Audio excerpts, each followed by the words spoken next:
Okay, we are live. So, welcome everyone to the final live stream in the Symbiosis Expo Beyond Sustainability. It has been a really full day today. So many wonderful presentations from people, so many parallel conversations going on. It has been really a joy to see all that's happening. And I'm being joined by Benjamin Felser and Dr. Brian von Hertzen, who are both presenters today. So welcome, and we're just very happy that you're both here and just leading into a conversation about what your experience was in the event. And since you volunteered to join, also a little bit maybe about what you're doing. Yeah, so to start us off, yeah, Benjamin, you were also, I think you're also involved in helping set up the whole thing. It was really helpful to have you around, helping to connect to all the speakers, invite everyone. So how has it been for you? Like what inspired you also to join this, and get involved at such a deep level? Yeah. Well, I think that one of the ways that I got lucky is that the oh, sorry, I think there's somebody else. Okay, there's a little bit of feedback somewhere. I'm not sure. I was the wheelo. I was still on the wheelo. That's my bad. But No worries. I loved the venue though. The word symbiosis is what honestly tipped it off at first for me. That's really my passion as somebody who's trying to enter the field of conservation as an evolutionary ecologist. I'm finishing up my undergrad, actually in the middle of finals right now, and I've been doing this project on telling stories about how different key symbiotic relationships that I've taken to calling that I guess my professor started calling key stitches, like the origins of eukaryotic life, plant pollinator networks, mycorrhizal or root fungal symbiosis, and corals and algae and all the other microbes that form the coral holobiont. How to tell their stories and how to also tell stories that emphasize their relationships, as opposed to just thinking about them as distinct entities. Understanding that, like when corals bleach, that is a functionally different creature. The coral itself is still there, but the algae has left, and both are incredibly different in terms of their importance and in terms of their significance. And that's true, I think, of all of us as we learn more and more about how irrevocably intertwined we are with everything. And so, seeing even just the title, Symbiosis Beyond Sustainability, I saw an opportunity to kind of like participate in this movement to see how other people are interacting with these different ideas, and to get inspired by what it meant to actually share these things, at least for me, for the first time. And so having that unconference period where I could hear other people's like versions of what a symbiography is, of what it means to tell the story of a symbiotic relationship, was really special for being able to experience other people's artistic interpretations of these stories that I've also been wanting to hear more of from other people. So it's been really special, and I'm really grateful for the space and grateful for also all of your, I don't know if all of you know how much labor Carolina put into this, but it's incredible. And I'm so grateful for everything you've done to make this a reality. Well, I had a lot of help though. Thank you. And this might be a good moment before I invite you in, Brian, to thank just a lot of people.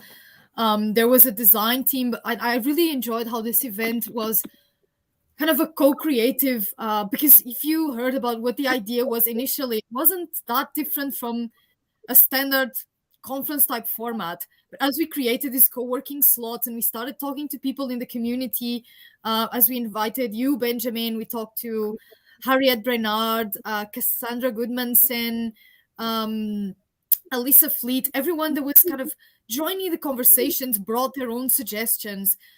These live streams are only here because Mike Boyle joined and said, how about we start and close or just live stream throughout the day something. Mir Ben Ezra, there was so many people contributing to what this event became. It was really something collective, and it was really helpful to just have everyone give a little bit of themselves to this event, to make it happen. Yes, and also there were contributions that came like through, let's say, deep time. The fact people keep complimenting the Willow platform. I initially met Dov maybe a year ago when I was hosting some World Cafe conversations, and he showed us this platform, and Joe was there. And she was so excited about it. Joe was a massive energy pushing also this event forward. She was the person initially started bringing it out, like we should do this, we should try to bring this, and like always keeping the idea there so that people wouldn't drop it, bringing people into the conversation, trying to get them excited, and just a massive force in just facilitating and helping the event happen. And she was the one that said, "This is a brilliant platform. We have to use this one day.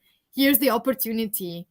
And we've also been Michaela that presented in the morning. She was the person to kind of first let us know about the Complexity Weekend community that also organized similar events.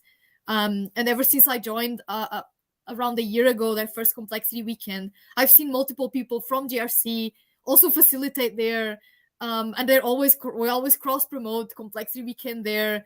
And we also promoted this event there. So there's a little bit of intertwinement. And from conversations that I've had with their team, especially Daniel and Sean, about events and the coda that we're using, it's a tool that we met there. So it's like really, I want to call it all of these symbiotic mycorrhizal webs that are out there in the collaborative space online, showing themselves finally.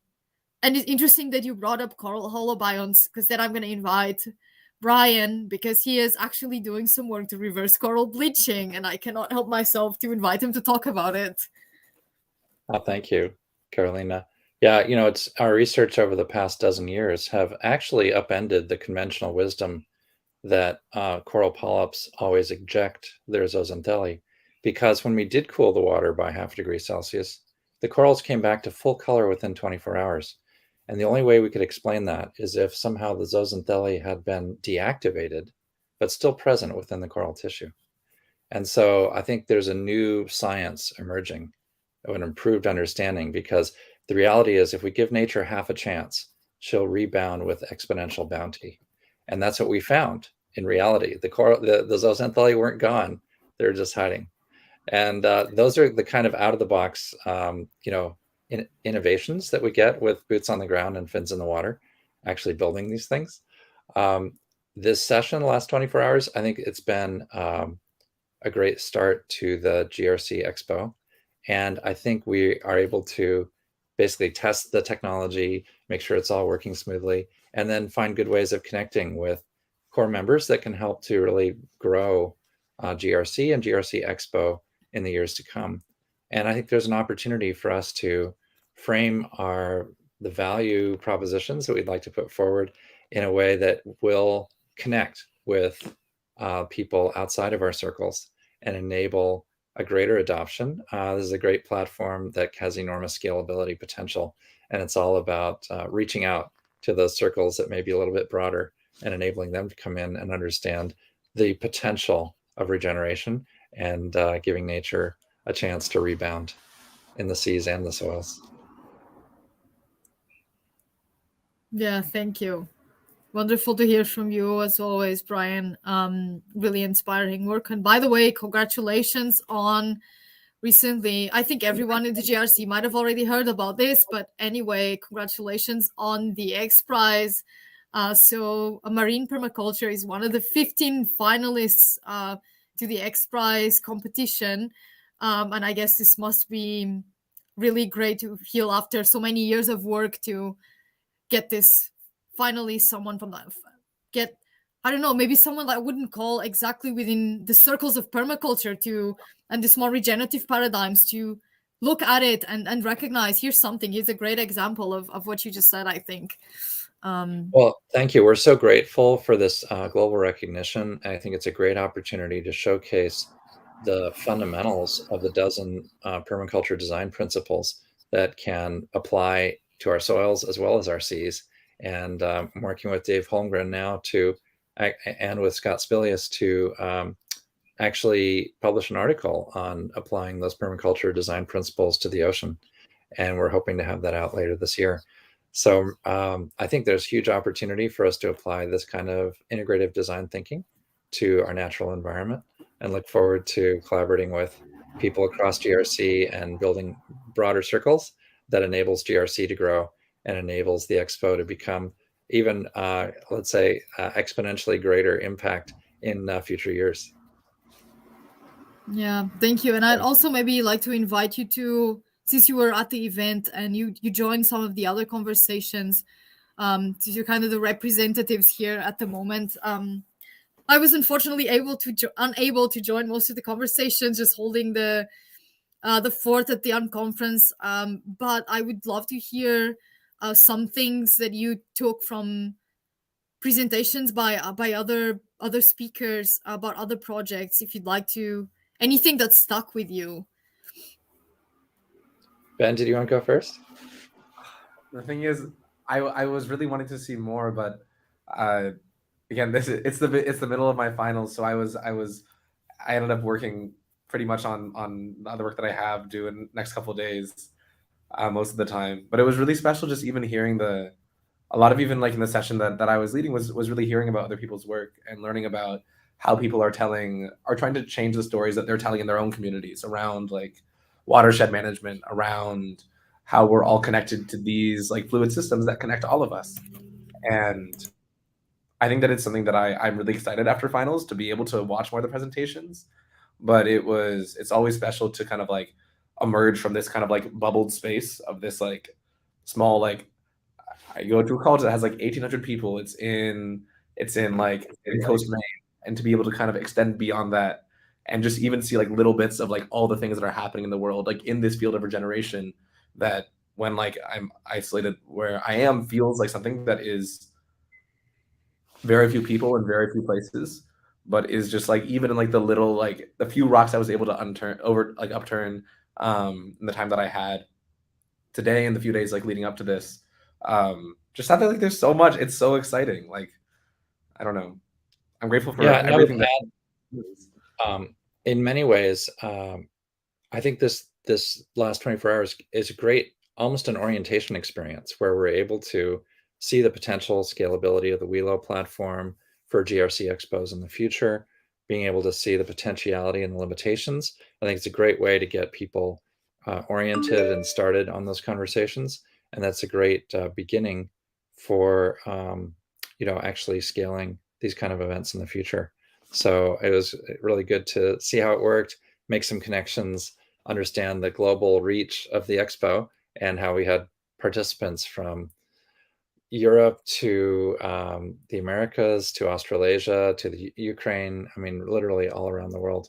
So I think there's a significant opportunity to scale this as we go forward. And this lays a great foundation for bigger things to come for GRC and the Expo. And I think the thing that I'd add is that as somebody who generally is very pessimistic about the ways that technology can facilitate connection, I think that I really agree with you, Ryan, about how this felt like different, at least than other things like this that I've done, and that the way that you have the orientation in space, in the physical space of the Welo, which I imagine is something that can be even more customized, like as the software develops and as our familiarity with it develops. I was really blown away by like the intimacy that was able to be cultivated in even just like having the, I guess you would say, like superficial knowledge within this like metaverse that we can still kind of like have, even though obviously it's not the same as being able to talk to people across the table or even just like across regular space. But I wouldn't be able to talk with people from Nevada City, California, and Germany, from where I am in Maine, in any other way. Yeah, and I think the actual layout of circles for the main circle discussion and for the various breakout rooms is actually really conducive because it reminds me of the kind of leadership circles that we've been studying over the past couple years at the Climate Foundation and beyond with sociocracy. And it has enormous potential to really transform the way we come to perhaps better choices and better policies and better decisions using novel ways of bringing groups together and developing proposals and solutions.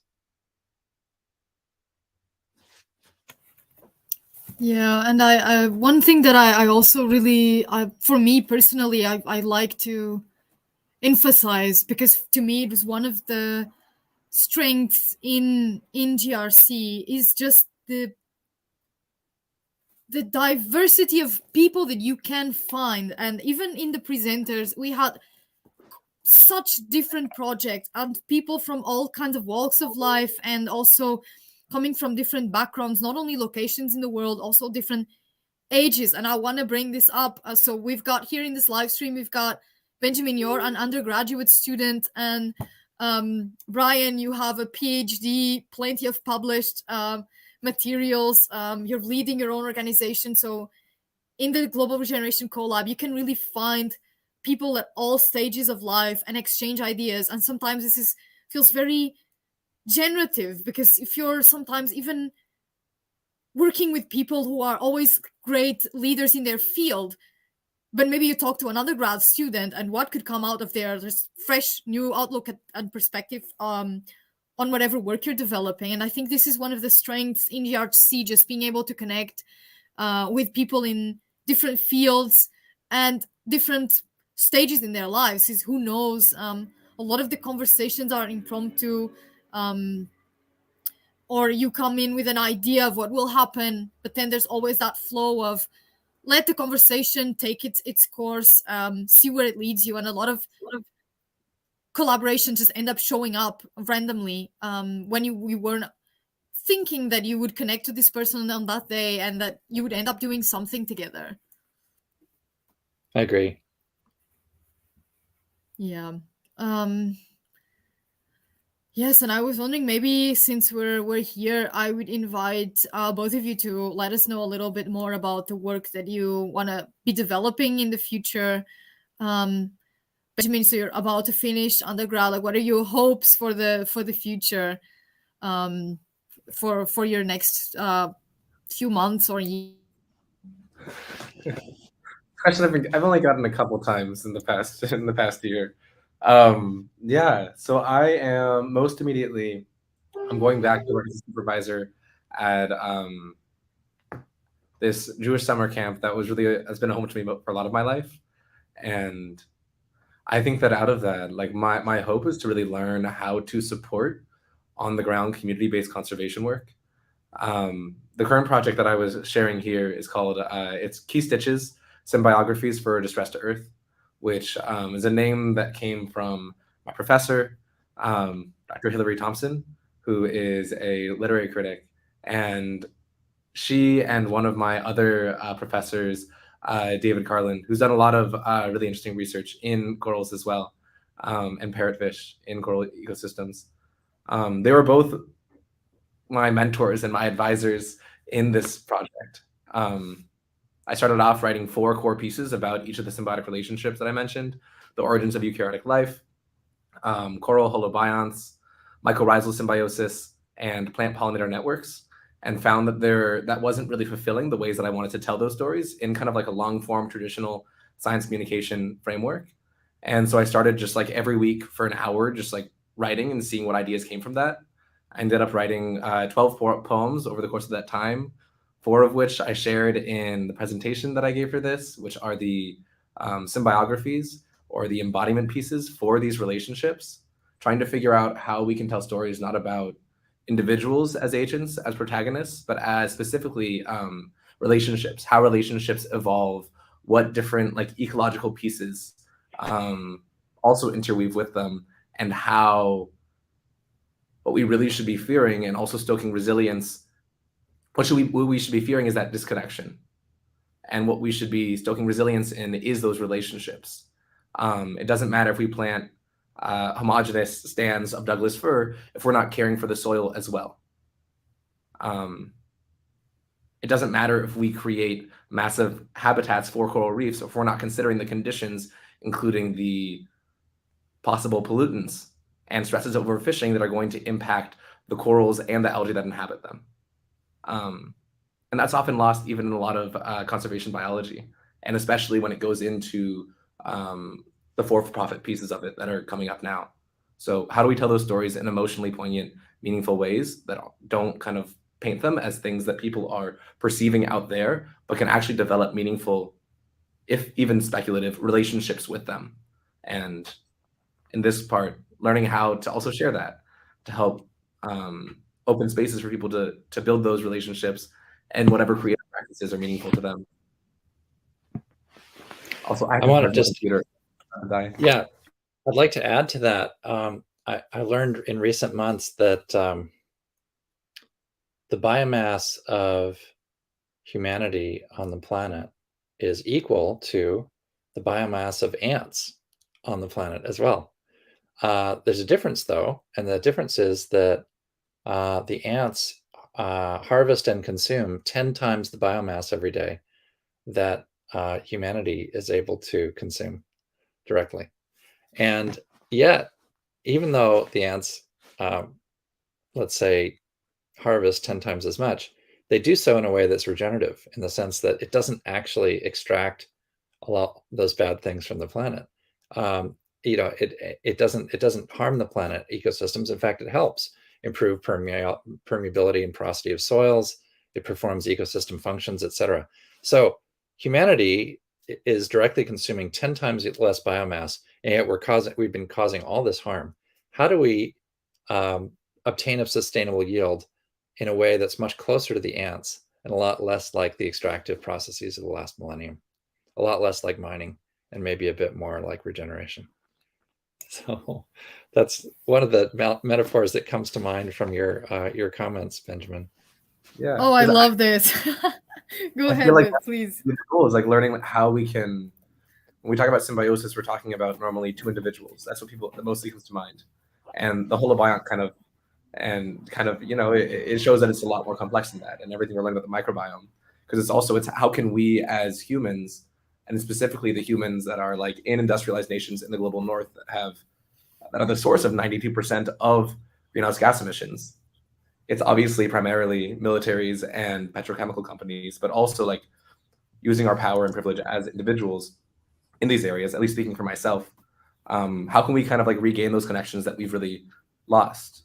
Like, that's right. And I think that's so important. I just finished reading The Dawn of Everything, by David Graeber and David Wengrow.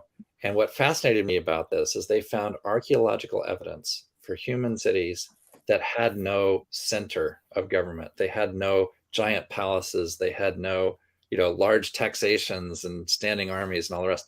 They were simply living in an integrated way. And what's interesting to me is that you don't necessarily need to have that strong hierarchy to have a successful settlement of humanity. Even cities existed without strong central government. So if that existed in the past, and we've only had nation states for less than 1% of the existence of human species, then what are the possibilities of coming up with more holistic and more networked relationships and societies and cultures? Maybe there's an approach that's a lot less centralized and a lot more integrated, in the sense that, could we, as a civilization, move from the tyranny of autocracy through the tyranny of the majority with democracy to a consent of the governed? And that consent of the governed is about eliminating legitimate objections to proposals and improving the quality of those proposals to develop better policies for our civilization going forward. And that's one of the great hopes I have for social permaculture in the coming years. I am so happy that you brought up ants. I was an entomologist for a while. This is a particular interest. This is such an interesting conversation that ties in together so many threads, I guess. I'd like to bring in the fact that this kind of ties in with what you just said, Brian, that ants and termites as well, the super organism status, they're no longer operating at organism level. And there are colonies of ants that go across nation boundaries. They're gigantic. They also still do fight with each other sometimes, but they really do go across boundaries, and they do have relationships, symbiotic relationships with so much around them. Fungi in particular that has been mentioned, they farm fungi, and the fungi that they farm becomes an integral part of their own colony. It's a completely different architecture. It's such an interesting paradigm. How can we as humans, like, that would be a super interesting conversation to have. How can human societies learn from ant societies and move towards regenerative paradigm as well? I agree. It's amazingly decentralized and yet so effective. I mean, it's just amazing how ants, have really shaped the world. And so I'm learning more and meeting some experts in this field, including from my alma mater, Caltech. And it's great to just learn about this new world and really, I call it ecosystem biomimicry, because we have an ecosystem of an ant colony or other foundational species, and it creates an entire ecosystem around it. And they're highly decentralized and yet incredibly functional. So maybe we can learn something from those examples. Yeah, and I just gonna chime in here for a little bit again, because this is a little bit of a random comment, but we just see GRC at work. So while we were talking, Benjamin, you mentioned Jewish camp, and Adam, who just presented about the project here in Japan, he just said, let's invite Benjamin to our Sukkah project. We actually have a study group going on with Rabbi Chuck from the US, and that bringing together the kind of Jewish communities in the US with local communities here in Kumano, rural Japan, and exchanging about how the different traditions perceive nature in a kind of sacred way, and how that impacts the way that you manage a forest or even handle a wood product, and how do you make this connection. So it's invitations happening at as we speak, and anyone watching this now or later, if you feel that you are working in this paradigm of regeneration, you want to connect to others and learn from others, share with others, just reach out to info@grc.earth. We're very happy to have others join the community. And yeah, sorry, Benjamin, I saw you were waiting there to chime in with something. No worries. I honestly, I forgot it, but I was thinking about how I feel like that's one of the special things that I wonder, because when I hear what you're saying about what it's like to kind of like view the ways that different groups of people, by leaning into like our roots and our own ancestral and cultural roots, and learning how to have that collaboration across those different spaces through like a shared common factor. Like woods management is something that is important, I think, in almost every single culture. And obviously, I think that I'm familiar with the importance of trees within Jewish culture, especially. But I think that there are different cultures that are dealing with the concept of regeneration in very different ways. And I think that that's kind of been my next journey, is learning how it happens within a Jewish context. Because my initial pull, as I think happens with a lot of people who are studying ecology, is learning about ethnobotany and then getting really into specifically how different Native American researchers, thinkers, communities are interacting with regeneration. Like the first place where I first learned of the ideas that I ended up exploring, and especially the like more poetic or prosaic mode of expressing and sharing science, is through the work of Robin Wall Kimmerer, a member of the Potawatomi Nation. And when I first started talking about her and Kim Tallbear, who was a member of the Lakota Nation, and others, my professor's immediate response to me was, what does it look like to look at your own roots too? And I think that's something that I'd be curious about, like what that looks like in in a international regeneration collab. By virtue of its nature, it is decentralized. And how do we balance kind of like the ways that we are both like rooting in our own land and staying connected to where we are, while also then branching out, and learning like what other like magical and generative things can happen at those meetings without decentralizing to the extent that we lose contact with our own soil. And I'd be curious for both of you in terms of like your understandings of the GRC and interactions with it. And Brian, especially thinking about like international conservation, which is inherently, especially with corals, the people who are bearing the greatest impacts by it are people who are emitting a tiny fraction of fossil fuels in general that are driving ocean warming. We're working right now with 250,000 seaweed farmers in the Philippines who are on the front lines of climate disruption. The water's too warm, the nutrient levels are too low, and the seaweeds aren't growing. And we found it's necessary to restore natural upwelling to get the nutrient cycles back. Mm-hmm. And that's what we're doing with marine permaculture, building 1/10 of a hectare this quarter. And when that milestone is reached, we're 2/3 of our way to the funding goal to build an economically sustainable hectare for those disadvantaged seaweed communities, and as well as for farmers from Australia to Europe to the Americas. We're doing a separate crowdfunder right now to do America's first pilot of marine permaculture that'll be off the west coast of the US as early as next year, depending on the amount of support and the number of contributors. We've had some wonderful private foundations bring matching funds, but we need to reach out to hundreds and thousands of contributors who, any amount, large and small, and we've got a growing list of volunteers who can potentially help to bring this movement forward. So we're looking forward to doing what we say. Paul Revere quoted, "Once if by land, twice if by sea," and we have to regenerate life in the soils as well as the seas going forward.